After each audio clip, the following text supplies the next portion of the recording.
A'udzu billahi minasyaitonir rajim. Bismillahirrahmanirrahim. Assalamualaikum warahmatullahi wabarakatuh. Kembali lagi bersama Mang Sukir di channel Sampul Hitam yang tentunya akan berbagi cerita. Dan untuk cerita kali ini, Mang Sukir akan melanjutkan cerita yang sebelumnya yang berjudul Tumbal Popok Wewe. Cerita ini ditulis oleh R. Nurlela. Dan bagi teman-teman yang ingin membacanya secara langsung, teman-teman bisa langsung kunjungi link yang saya sudah sertakan, ada di deskripsi. Dan tak usah berlama-lama, mari kita ke ceritanya. Selamat mendengarkan. Aku diam tak berkutik, melepas mukena pun tidak. Kutajamkan pendengaran, merekam suara-suara gaduh yang ada di ruang belakang. Guyuran air, derap tapak kaki pada ubin, pintu yang terbuka tutup. Semua kudengarkan dengan seksama. Bening lagi-lagi gelisah. Ia seperti tahu bahwa ada yang tidak beres saat ini. Kulepas mukena perlahan lalu mendekap Bening penuh rasa sayang. Aku langsung memberinya ASI. Takut ia membuat suara tangisan yang memancing sosok entah apapun itu. Ketukan 3 kali memecah keheningan yang selama beberapa waktu menikam. Aku menahan napas, memastikan dari arah mana suara tersebut berasal. "Dek, sudah tidur? Mas masuk ya," sebut suara yang sangat kukenal di teras. "Ah, Mas Rama." Aku langsung melepas oksigen yang tertahan di dada. Terdengar kenop pintu yang ditekan. Menyusul derit engsel menggema di ruangan depan. Tapak kaki Mas Rama langsung menuju kamar. "Dek, sudah tidur belum?" Ulangnya mengetuk pintu kamar. Entah kenapa, aku memilih diam. Pintu kamar sengaja kukunci dari dalam. Mas Rama memainkan kenop sebentar, kemudian berlalu ke dapur. Walau kegaduhan dari kamar mandi sudah tidak ada, apakah Mas Rama akan menjumpai sesuatu? Aku mendekap Bening, merapatkan telinga pada daun pintu. Samar, terdengar suara Mas Rama bercakap. Hal ini semakin membuatku ketakutan. Walaupun kalimat yang ia utarakan tidak kudengar jelas, tetapi aku yakin ia sedang berbincang dengan seseorang. Tiba-tiba, Bening yang belum lepas minum ASI menggigit. Aku memekik tertahan. Hal itu membuat Mas Rama tergopoh mendekat. Begitu cepat ia menjangkau pintu dan mengetuknya berulang-ulang. "Dek, kenapa? Kamu belum tidur kan?" tanyanya terdengar panik. "Baru bangun ini, Mas. Bening gigit puting, sakit," kilaku setelah kembali ke ranjang. Pelan, aku kembali mendekati pintu dan memutar anak kunci. "Maaf, tadi gak dengar kalau kamu sudah pulang," ucapku. "Gak apa-apa, Mas juga baru sampai. Oh iya, ada martabak manis kesukaanmu. Dimakan yuk," ajak Mas Rama. "Aku masih kenyang, Mas. Tadi kan sudah makan bakso," senyumku. "Ya, masa Mas makan sendiri?" keluhnya. "Besok pagi masih bisa dipanasin kok. Aku tidur dulu ya. Jangan lupa pintu depan dikunci," ingatku. Mas Rama berbalik ke dapur setelah mengunci pintu depan. Wajahnya datar, tidak terlihat menyembunyikan sesuatu dariku. Apa tadi aku yang salah dengar? Esoknya, aku bangun terlebih dulu. Sejak berjualan siang hingga malam, Mas Rama sering bangun terlambat. Padahal, sebelum itu malah aku yang dibangunkan olehnya. Kupandangi wajahnya yang lelap. "Nanti Setengah jam lagi biar ku bangunkan. Sejenak aku lupa dengan kejadian kemarin malam di dapur. Tanpa rasa takut, kakiku menuju kamar mandi setelah menyalakan kompor, merebus air minum.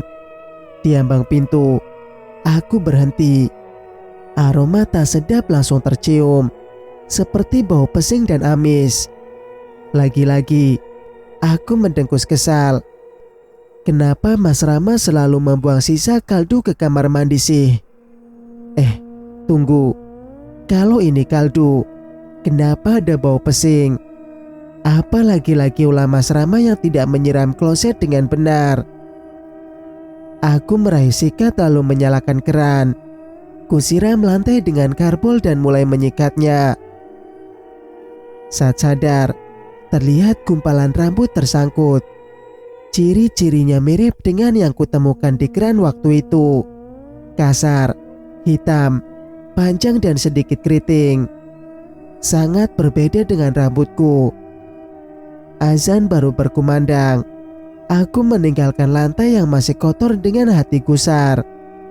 Aku kesulitan membangunkan Mas Rama yang terlelap untuk sholat subuh. Ia pun seperti orang kehilangan nyawa. Sama sekali tidak merespon ucapan bahkan goncangan yang kubuat. Jam sudah bergeser ke angka 6. Putus asa, kutinggalkan ia untuk membersihkan rumah. Kuambil sapu lidi di samping rumah dan mulai melakukan pembersihan di halaman. Daun-daun kering serta beberapa potong ranting bertebaran. Sepertinya semalam angin cukup kencang. Pohon rambutan milik Mbak Ayu terlalu condong ke halaman kami. Setiap kali musim kemarau, daunnya mengotori pekarangan. Aku ingin mengajukan protes, tetapi keluarga itu sangatlah tertutup. Menyapa saja hanya sekedarnya. Itu kenapa kemarin saat ia memesan bakso dalam jumlah banyak, aku cukup terkejut. Daunnya kenapa dipandangin doang, Mbak? Sapa Bu Narto yang tiba-tiba sudah memarkirkan sepeda dagangannya di halaman. Bu, enggak kok. Ini mau disapu, sahutku malu. Mas Rama mana? Kok belum siap-siap buka warung? Wanita itu merapikan kain penutup keranjang berisi lauk dan gorengan. Ada di dalam, sahutku datar. Oh iya, saya nggak beli gorengan dulu, Bu. Sudah ada lauk. Senyumku tak enak hati. Iya, nggak apa-apa. Saya pamit dulu kalau begitu. Bu Narto berlalu. Ia selalu mangkal di dekat warung bakmi. Siang sedikit, jalan lagi dan bergabung dengan emak penjual sayur. Aku mengayun sapu sambil menghirup aroma debu bercampur sisa embun. Dalam waktu singkat, halaman samping sudah bersih. Aku meregangkan badan, memandang jemuran yang terdapat kain-kain lap milik Mas Rama. Seketika mataku memicing. Ada suatu benda yang tak asing. Gegas, ku dekati bentangan tali yang menjadi tempat kami menjemur baju. Ragu, ku sentuh benda yang kini seperti tersangkut di tiang penyangga jemuran. Astaga, sebuah kutang dengan bentuk aneh, sangat besar dan kasar. Ku lempar benda tersebut dengan tangan gemetar. Terbayang olehku sosok Wewe yang sempat bertandang di waktu itu. Apa ini milik dia? Bersamaan dengan itu, Mbak Ayu keluar lewat pintu samping rumahnya. Jemuran miliknya juga ada yang di samping. Jemuran miliknya juga ada yang di samping. Mepet tembok dan bisa dipindah-pindah. Ia membawa ember penuh cucian. Sepertinya juga hendak menjemur pakaian. Aku menatapnya. Wanita itu memang bertubuh gempal, wajah datar dan pendiam. Apa mungkin kutang itu miliknya yang terbang terbawa angin? Lebih baik kupastikan saja. daripada terjadi salah sangka. Mbak Ayu, panggilku canggung. Ia mendongakkan wajah, menatapku tanpa senyum. Ada apa?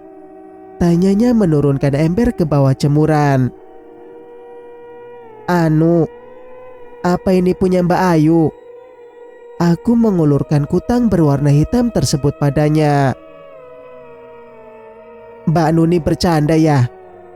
Walau saya gemuk, tapi gak segede ini kutangnya. Tolaknya tersinggung. Maaf Mbak, saya cuma memastikan. Kalau bukan punya Mbak Ayu, ya sudah. Sautku sebisa mungkin tersenyum ramah. Kutinggalkan batas halaman rumah kami dengan hati bimbang. Benda warna hitam itu masih kutimang. Sesaat ada keraguan. Apa makhluk seperti itu memakai kutang? Setahuku, ia selalu telanjang. Kalau begitu, ini pasti milik seseorang, walau entah siapa. Akhirnya ku kembalikan kain penutup dada wanita sepanjang 1 meter tersebut ke asalnya, di tiang jemuran. Biar saja, jika pemiliknya mencari meskipun itu Mbak Ayu, kain itu masih ada di sana. Aku masuk lewat pintu dapur dan langsung ke kamar mandi untuk mencuci. Sebelum itu, kupastikan Bening belum bangun. Pun dengan Mas Rama yang masih mendengkur, aku menggeleng kesal. Jika ia sampai selelah itu, kenapa tidak membiarkanku membantunya walau sekedar beres-beres gerobak? Kembali ke dapur, aku mulai mencium bau tak sedap. Arahnya dari kamar mandi. Curiga, kudorong pintu yang tertutup. Tidak ada apa-apa. Hanya lantai yang lebih kotor dari tadi subuh. Lantai licin serta bau amis memenuhi ruangan. Aku sampai mual dan akhirnya tak kuasa untuk mengeluarkan isi perut sejadi-jadinya. Kenapa, Dek? Masuk angin? Mas Rama datang langsung merengkuh bahuku. Bau banget. Tolong bersihin Mas. Aku gak kuat. Bau apa sih sebenarnya? Apa degot mampet? Tapi rasanya gak sebau ini. Keluhku berjalan ke arah rak piring.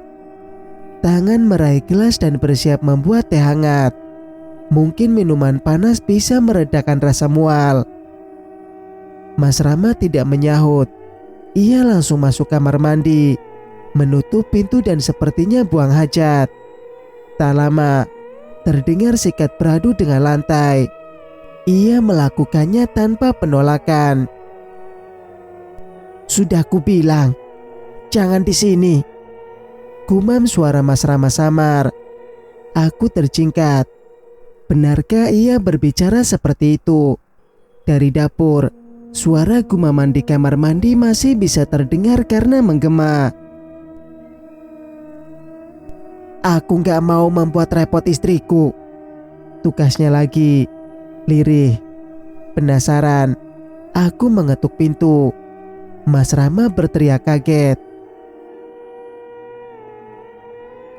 Ada apa lagi, Dek? Serunya dari dalam sana. Kamu ngomong sama siapa? Aku balik bertanya. Mana ada. Salah dengar kali. Balas Mas Rama. Aku hendak membantah, tetapi terdengar Bening menangis. Gegas ku tinggalkan dapur dan menjemput Bening di kamar. Singkat cerita, walau sudah diperbolehkan keluar rumah, tetapi aku jarang membawa Bening keliling kampung. Belanja pun ya ku tinggal. Paling jika pagi hari, ku bawa ia berjemur di halaman.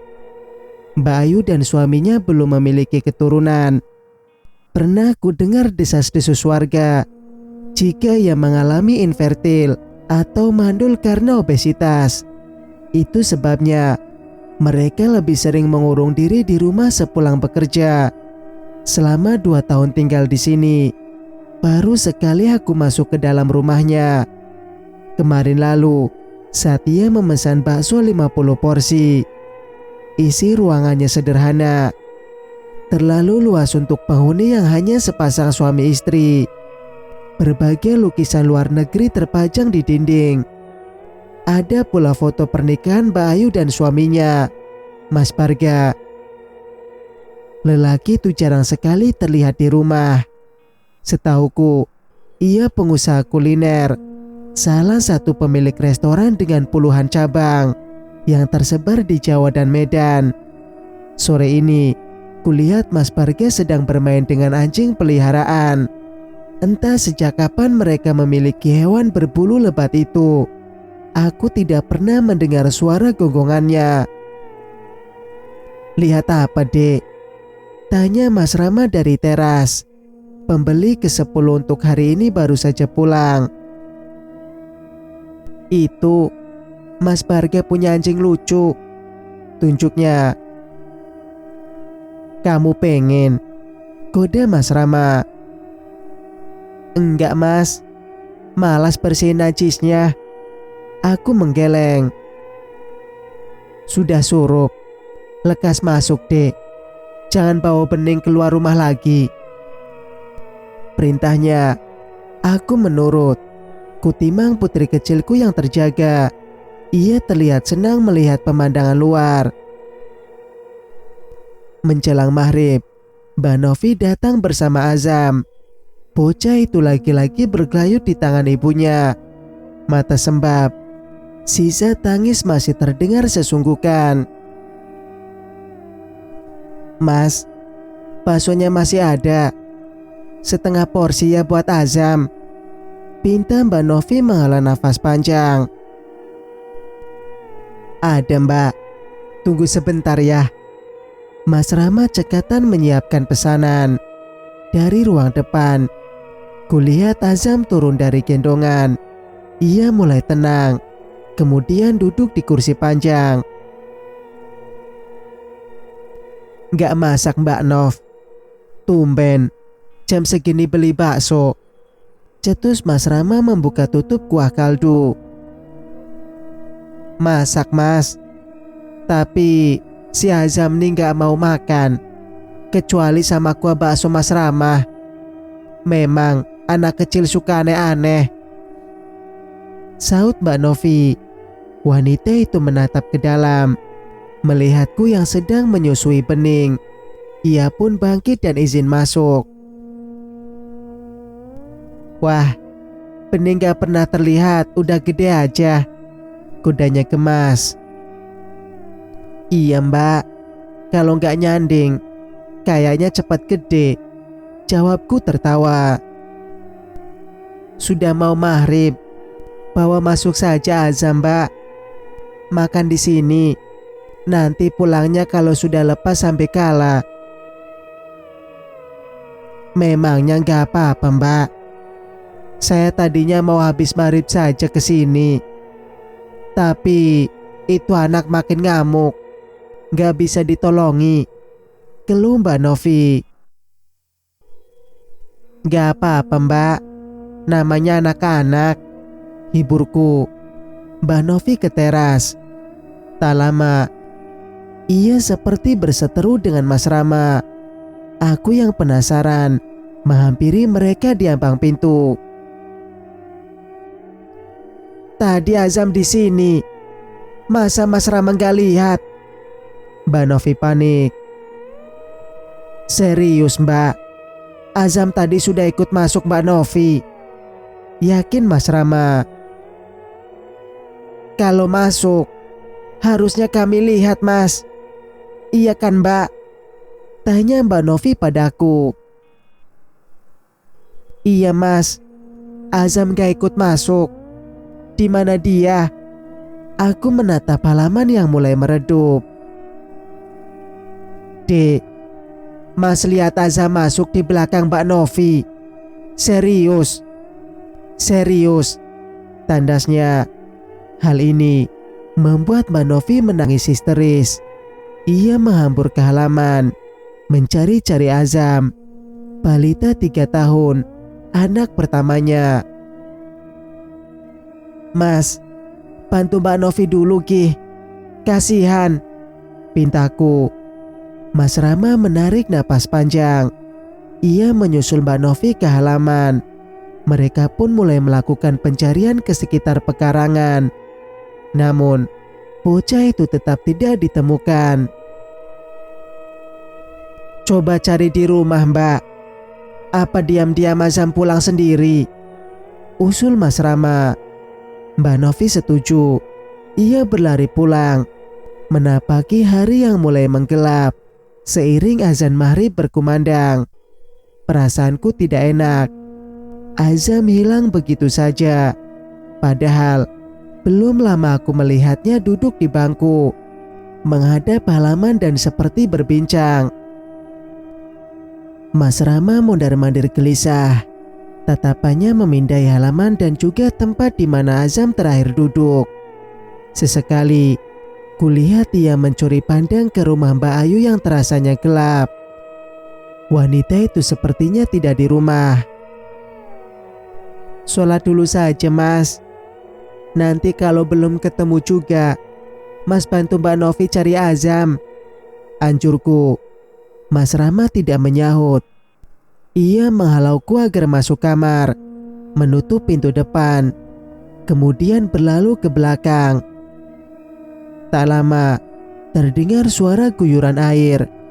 Namun, hingga beberapa menit kemudian, Mas Rama tak kunjung masuk kamar untuk sholat. Aku meletakkan bening pelan. Waktu maghrib hampir habis. Gegas aku ke dapur menyusul Mas Rama sekalian wudhu. "Mas," panggilku di depan kamar mandi yang tertutup. Gumaman itu menggema. "Buruan mandinya, udah hampir habis waktu maghrib," seruku. Hening, kuputuskan untuk wudhu di wastafel. Meski kesal dengan sikap Mas Rama yang mulai mengulur waktu ibadah, tetapi aku memilih diam. Kutatap sekali lagi pintu yang tertutup. Tidak terdengar percikan air. Apa ia buang hajat? Usai sholat, aku melipat baju sambil mengawasi bening yang terjaga. Hampir 30 menit, Mas Rama belum keluar dari kamar mandi juga. Tidak biasanya ia seperti itu. Khawatir terjadi sesuatu, aku kembali ke belakang dan memanggilnya dari ambang pintu ruang tengah. "Mas, kamu ngapain saja di dalam?" Panggilku tak sabar. Tak ada sautan. "Mas Rama," ulangku mendekat. Terdengar gayung jatuh, membuatku tercingkat. Sesaat aku ragu untuk mendorong pintu yang tinggal sejangkauan tangan. Kutempelkan telinga, memastikan apakah masih ada suara orang di dalam. Sepi, tidak terdengar adanya pergerakan. Pelan, kutempelkan siku pada pintu plastik berwarna biru tersebut. Sedikit dorongan berhasil membuat pintu terbuka lebar. Mataku nanar melihat kondisi kamar mandi yang kosong. Gayung bergeming di tepian bak, lantai kering, tanpa jejak. Jadi, apa yang ku dengar tadi? Kalau bukan Mas Rama yang mandi. Aku berpegangan tembok karena gemetar. Mas Rama pun menghilang. Suasana mendadak mencekam. Usai menguatkan diri, aku beringsut ke kamar, mengunci pintunya dan berdiam diri sambil membawa bening dalam dekapan. Entah berapa lama aku terdiam dalam rasa takut yang teramat sangat, hingga suara beragam alat dipukul. Mendekat, riuh orang-orang memanggil nama Azam, membuatku memiliki keberanian untuk keluar. Rombongan itu makin dekat. Sepertinya mereka menuju arah Kali Bendo. Liukan api pada obor yang diangkat tinggi-tinggi menerangi jalan. Aku membuka pintu. Setelah memastikan gendongan bening erat, kuayunkan langkah menuju iring-iringan warga yang menabuh beragam alat masak. Dengung mereka bersaut-sautan. Mas Rama. Pekiku tak percaya.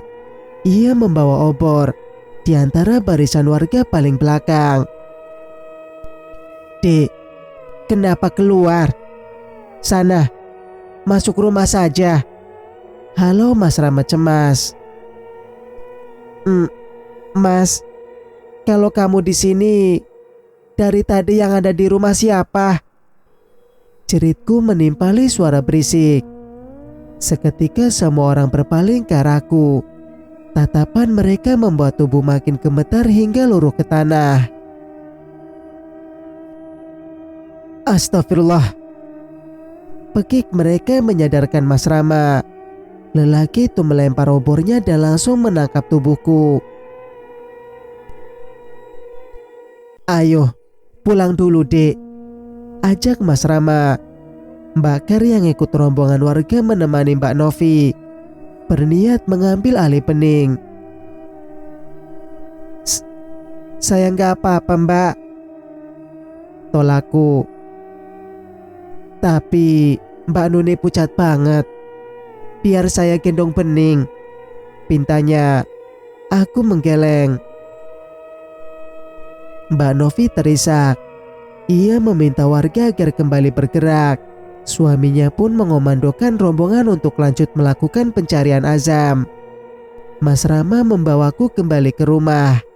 Kami duduk di ruang depan, membiarkan pintu terbuka. Karena di luar masih ramai. Ternyata rombongan dibagi dua, satu ke arah kali, yang lain ke sekitar tempat hilangnya Azam, yakni di halaman rumahku. Dek, tadi maksud kamu apa? Mas kenapa? Mas Rama mengangsurkan segelas air putih. Mas sejak kapan pergi? Bukankah tadi mengajakku masuk lalu ke kamar mandi? Cecarku. Astaga, kamu lupa. Mas pamit menyusul Mbak Novi dan membantunya mencari Azam. Jelas Mas Rama kebingungan. Aku mendesah. Sungguh tidak masuk akal. Tetapi garis wajah itu menegaskan bahwa ia tidak bercanda. Apa aku sudah gila? Rumah ini peninggalan mendiang kakek Mas Rama yang telah direnovasi. Bertahun-tahun disewakan dengan harga murah. Mengingat lokasinya berada di kampung. Setelah menikah, Mas Rama membelinya dengan uang tabungan kami berdua. Penyewa sebelumnya, sepasang suami istri lanjut usia. Dua-duanya meninggal secara wajar di rumah ini. Hingga 2 tahun lamanya, rumah kosong tak berpenghuni. Ahli waris pun menawarkan ke beberapa keluarga. Tidak ada yang minat karena kondisi rumah sudah banyak yang rusak. Namun, Mas Rama berhasil menawar dengan harga murah. Kami pun memugar hampir seluruh bagian rumah, kecuali kamar mandi yang masih terlihat layak pakai. Selama 2 tahun menempati, baru kali ini aku mengalami hal-hal di luar nalar. Kedatangan sosok Wewe di maghrib itu menjadi awal berbagai kejadian ganjil lainnya. Sudah makan? Tanya Mas Rama mengalihkan perhatian. Aku menggeleng. Kita makan bareng ya, yuk. Lelaki itu menarik tanganku menuju dapur. Sebelum maghrib tadi, aku sudah memanaskan sayur. Nasi pun masih hangat karena di dalam pemanas. Namun, kami terkejut saat mendapati nasi sudah berbau tak sedap, bahkan berair. Sayur daun singkong yang mestinya masih bagus, sudah berlendir. Rasa laparku langsung menguap. Lesu, kami kembali ke ruang depan, mengawasi orang-orang yang masih saja menabui panci dan alat-alat lainnya. Bening merasa tidak nyaman. Beberapa kali ia merengek dan menggeliatkan badan.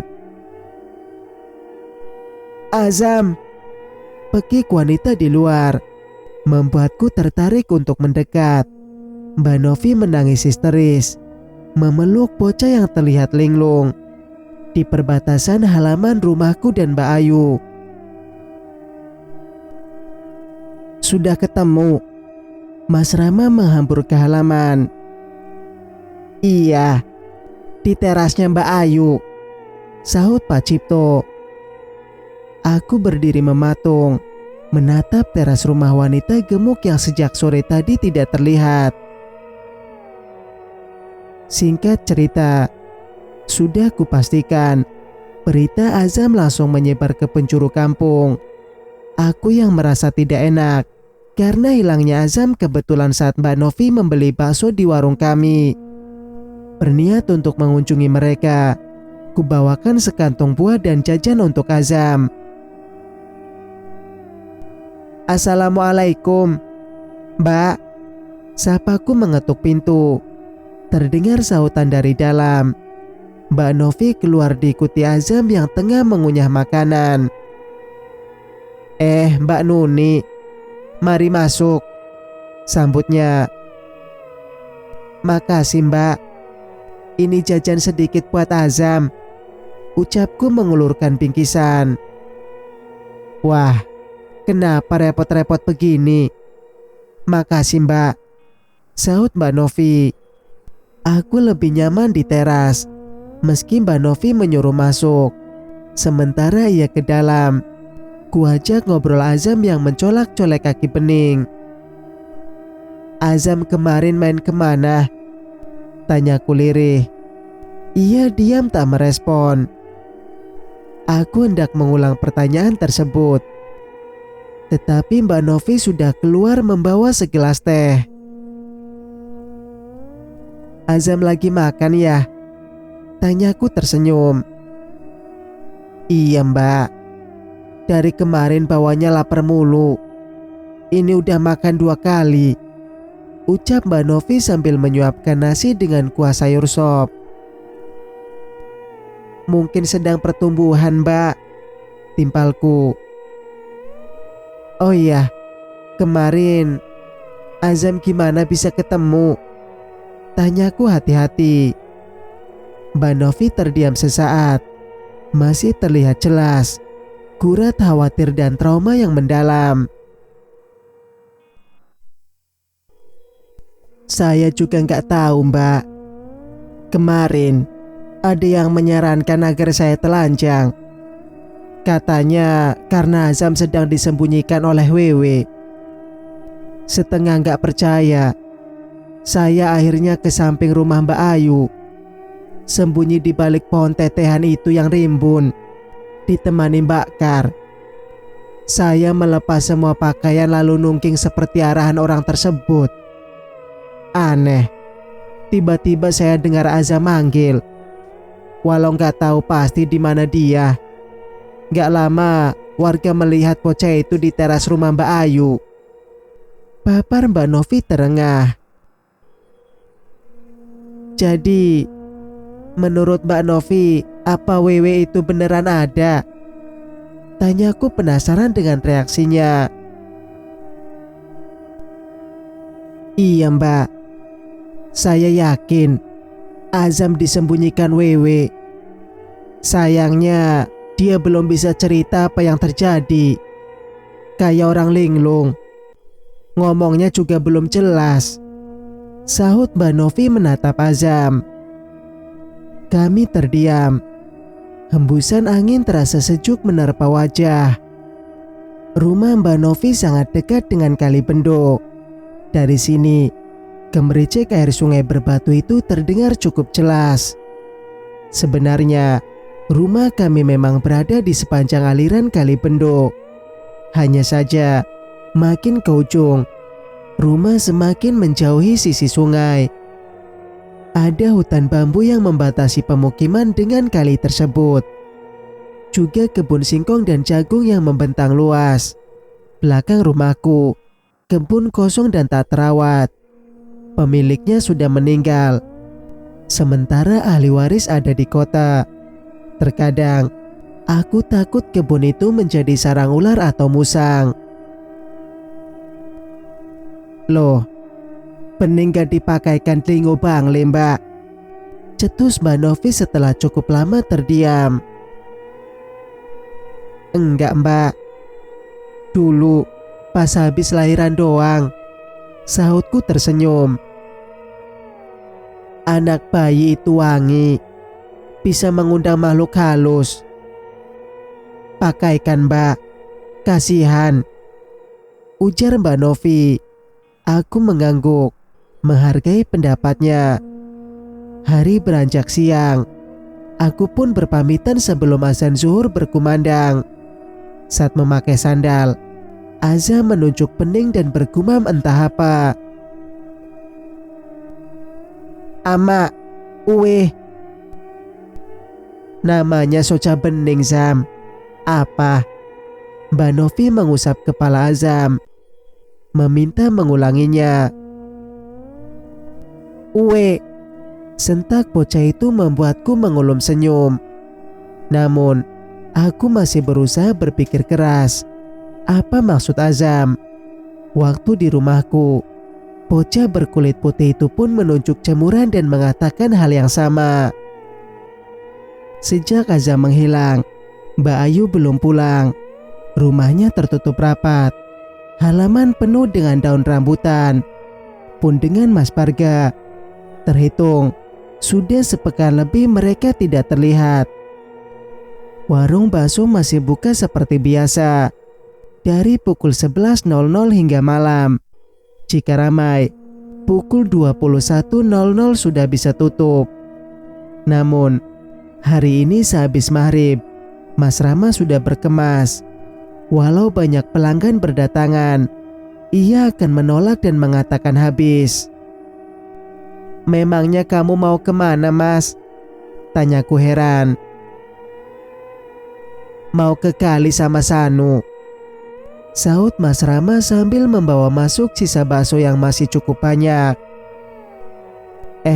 Mau mancing? Tumben, ucapku kaget. Aku takut Sanu adalah pemuda yang hobi memancing. Keponakan Mbak Novi itu sudah menjelajah seluruh sungai di sekitaran Kampung Suren, termasuk Kali Bendo. Meski akhir-akhir ini tersebar kabar tidak bagus mengenai kali tersebut, ia tidak terlihat takut. Gak mancing sih, sebenarnya mau mijah, nangkep ikan. Ini malam purnama, banyak ikan bertelur di pinggiran. Sanu sudah membuat perangkap. Nanti malam ia minta Mas membantunya. Lumayan buat lauk, jelas Mas Rama. Aku menatap langit. Bulan terlihat penuh dan sangat terang. Jika kuingat lagi, ini malam Jumat kedua Mas Rama tutup lebih awal. Setelah sebelumnya saat Azam menghilang, aku sedikit cemas, mengingat nanti malam bakal di rumah sendirian. Ia pasti akan pulang pagi. Kenapa, Dek? Mas Rama menatapku. Aku menggeleng, enggan rasanya mengatakan bahwa aku takut ditinggal sendirian.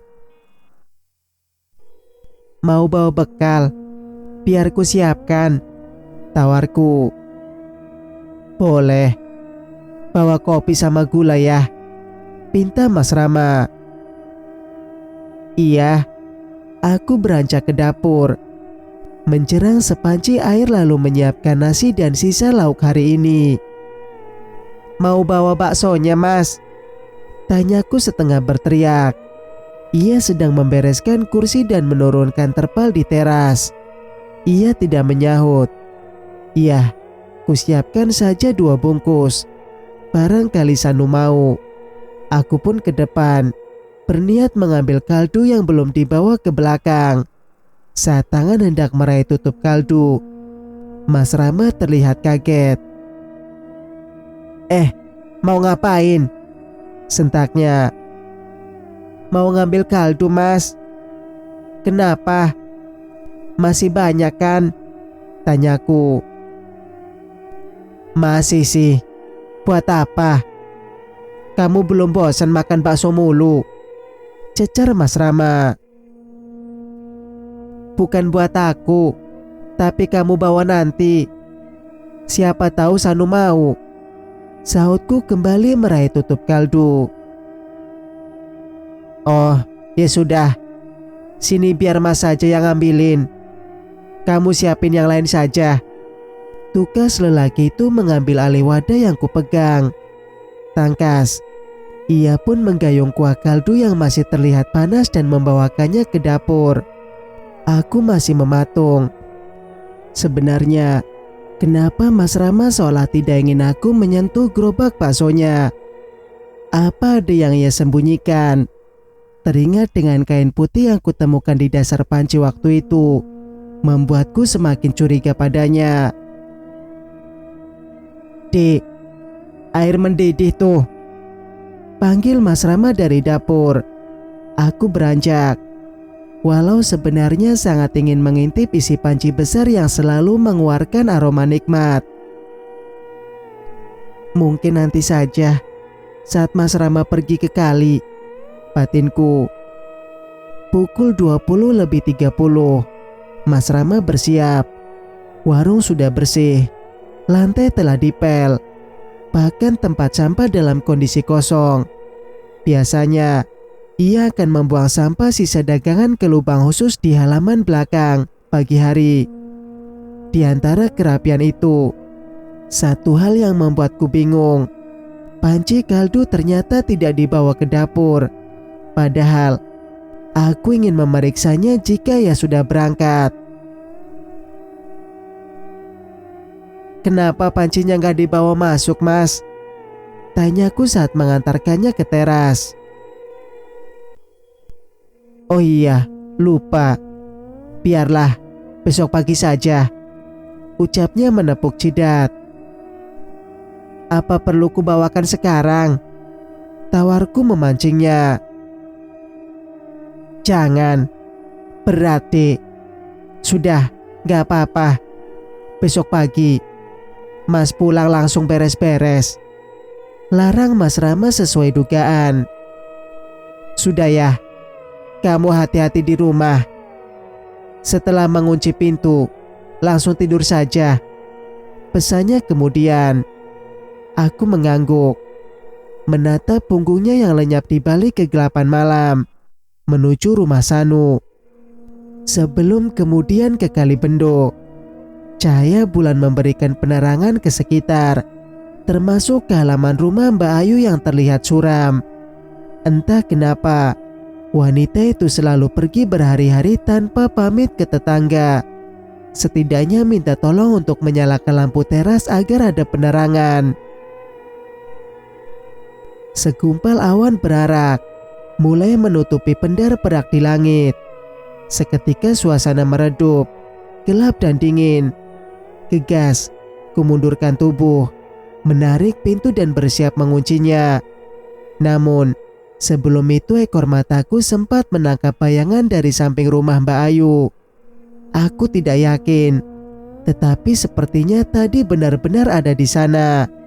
Sosok hitam berambut lebat dan terurai. Gemetar, tanganku menarik seluruh gorden hingga tertutup rapat, serta memutar anak kunci 2 kali. Lampu depan dan dapur sengaja kubiarkan menyala. Aku pun masuk kamar dan mendapati Bening tengah terjaga. Singkat cerita, tidurku sama sekali tidak bisa nyenyak. Terlebih karena Bening bangun. Walau tidak menangis, tetapi ia seperti gelisah. Berulang kali kakinya mengentak. Tangan terkepal dan memukul wajahku. Mata sangat berat. Kepala pening dan berkedut. Aku duduk, mencoba menyusui Bening sambil bersandar pada tembok. Sesekali, tubuhku mengayun dan menepuk punggungnya. Cukup berhasil. Perlahan Bening mau memejamkan mata. Aku nyaris terlelap saat tembok terasa bergeser, seperti ada langkah berat di luar sana. Jam di dinding baru menunjukkan angka 2. Deru mesin mobil sayup terdengar. Apa milik Mas Parga? Kutajamkan pendengaran. Memang ada suara mobil yang entah kenapa itu membuatku bernapas lega. Mungkin karena sekarang aku hanya berdua bersama Bening, sementara tetangga terdekat hanya Mbak Ayu dan Mas Barga. Kutunggu selama beberapa menit. Suara itu tak kunjung mendekat. Khawatir salah dengar, aku mendekati jendela kamar yang menghadap halaman samping sekaligus pekarangan yang membatasi rumahku dengan rumah Mbak Ayu. Sepi, derum yang tadi terdengar lenyap. Namun, kini berganti desau dedaunan yang tertiup angin. Derak ranting patah hingga terjatuh ke tanah, membuatku tak nyaman. Malam hari, suara-suara seperti itu terkesan mencekam. Walau rumah ini sudah direnovasi, tetapi bagian ventilasi udara masih dibiarkan luas dan hanya tertutup jari-jari kayu yang menyerong. Hembusan angin dari luar mengantarkan aroma embun bercampur semerbak pandan. Pandan, aku tidak suka, terlebih karena bercampur anyir dan bau busuk.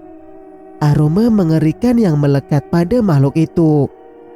Benar saja, tapak kaki berat mengitari sekeliling rumah, sebelum kemudian berhenti di teras. Suara tutup panci kaldu terbuka, terdengar cukup keras. Aku meringkuk, kemudian menarik selimut. Sialnya, lampu mendadak padam setelah terdengar bunyi letupan dari luar. Dalam senyap, kusembunyikan tubuh di balik selimut, merapalkan berbagai doa hingga tertidur dengan sendirinya. Singkat cerita, aku terbangun oleh azan subuh. Setelah sadar, kuingat-ingat lagi bahwa dini hari tadi listrik sempat padam. Untungnya tidak sampai pagi, jadi aku bisa mengambil air wudhu tanpa terbebani rasa takut. Sejenak, aku berhenti di ruang depan. Riuh azan yang bersautan seperti memberiku keyakinan bahwa dia pasti sudah kembali ke asalnya. Berbekal kekuatan tersebut, kuayunkan kaki menuju pintu depan, menyibak sedikit gorden dan memindai teras. Tidak ada apapun. Selagi Mas Rama belum pulang, aku harus memastikan bahwa tidak ada sesuatu di dalam panci kaldu tersebut. Kuputar anak kunci dengan tergesa. Hawa dingin menyambut wajah saat pintu terbuka. Sisa embun menempel pada permukaan gerobak, termasuk tutup panci kaldu. Cepat, aku membukanya dalam sekali sentak. Kurai sendok kuah panjang untuk memeriksa isi kaldu. Hanya itu yang terdengar. Aku mengangkat, memastikan bahwa memang hanya tulang sapi besar. Kuaduk lagi. Sendok seperti menyentuh sesuatu yang bulat dan besar. Penasaran, aku melongokkan kepala. Bakso. Ya, bakso sebesar kepalan tangan orang dewasa. Aku tidak pernah melihat Mas Rama membuat bakso sebesar itu. Untuk apa? Di daftar menu pun tidak ada bakso jumbo atau semacamnya. Sedang apa? Aku melempar sendok karena kaget. Sosok itu sudah berada di belakangku, dengan mata memerah. Mas Rama. Ia terlihat mengantuk, tetapi pandangannya menghujam tanganku yang memegang tutup panci kaldu. Mas sudah pulang? Aku cuma mau bawa masuk pancinya. Barangkali nanti mau kamu cuci. Gilaku gugup. Bukankah sudah kubilang, gak usah. Biar semua urusan dagang Mas yang kerjakan. Kamu cukup jaga bening dan melakukan pekerjaan rumah lain. Tugas Mas Rama masam. Maaf Mas, apa yang kulakukan salah? Aku memberanikan diri menatap manik matanya. Wajah Mas Rama seketika memerah. Ia menunduk, merengkuku dan mengajak masuk. Maaf, Mas yang salah. Gumamnya nyaris terdengar. Aku mencium bau amis dari tubuhnya. Teringat ia baru pulang dari kali. Kutanyakan hasil menangkap ikan semalam. Ikannya cuma dapat sedikit. Mas berikan ke Sanu semua. Gak apa-apa ya. Kalau kamu pengen, beli saja di mak tukang sayur. Jelasnya. Iya, sahutku menuju meja kompor. Sementara ia ke kamar mandi. Teringat belum sholat subuh. Gegas aku mengambil wudhu. Usai sholat, ku keluarkan bahan makanan dari kulkas. Ada daun singkong rebus. Mungkin memang enak jika lauk ikan. Aku pun gegas membuat bumbu sambil menunggu emak mangkal. Biasanya, ia tiba pukul 6.00. Mas Rama setelah dari kamar mandi langsung tidur. Sepertinya semalaman begadang. Aku meraih wadah penyedap. Ternyata isinya sudah habis. Kulirik lemari sebelah, tempat di mana Mas Rama menyimpan bumbu-bumbu untuk dagangan. Biasanya, aku tidak pernah menyentuh lemari itu sama sekali. Meski tahu isinya hanyalah wadah-wadah bumbu. Namun, kali ini aku sangat butuh penyedap. Dan yang ku tahu, di lemari penyimpanan milik Mas Rama pasti ada. Benar saja, saat ku buka, berjajar wadah-wadah bening dengan tulisan sebagai penanda. Lada bubuk, pala, garam, bawang goreng, serta penyedap. Satu lagi, entah apa, terlihat hanya bubuk putih tanpa nama. Penasaran, aku mengambilnya. Kupikir bawang putih bubuk, tetapi tidak tercium seperti itu. Jari bersiap memutar tutup toples. Tiba-tiba tangisan bening menghentikan aktivitasku. Iya, sebentar, seruku. Gegas ku kembalikan toples tersebut dan berlari menuju kamar. Mas Rama sama sekali tidak terusik dengan tangisan bening di sampingnya. Aku menarik napas, mengangkat bening ke dalam pangkuan. Sekilas, kulirik Mas Rama yang mendengkur halus. Ia menggeliat hingga mataku menumbuk sesuatu yang janggal. Ada noda merah di lehernya.